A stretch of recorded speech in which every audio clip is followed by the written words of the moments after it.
Nanganhi mi sa friends kay mo palit og karton. Tag-dos man daw ang karton.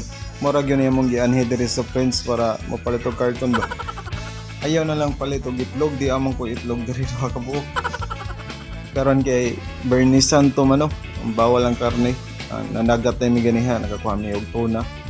Lami king tuna sa buwan ni namoron. Butang ano kamunggay, kamatis, daog na. Dapoy gusto.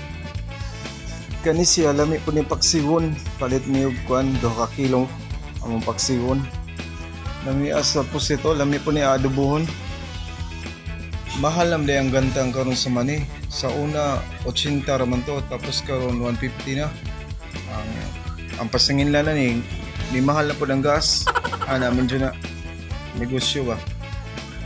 Oy, maluday ko tanong no. Mais po daw, tag 70 ang kilo. Itong nakahinumdum ko sa una, kaning dinungag naman kuha na gini siya, 20 ang baso. Karon tag 50 na. Ang gas na po ipasangin lang na ni mahal ba. Karon kay Bernie Santo, nabalit na kuan binigniton.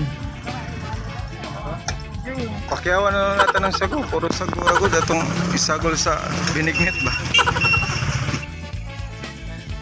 Unsa mo kadara? Ninda na kay ukay dara. Oo, mo na niya akong bagong negosyo karon, ninda naman ko kay okay. Pamugas ba? Paliti ko ba kay para makapalit ko bugas sa kilo.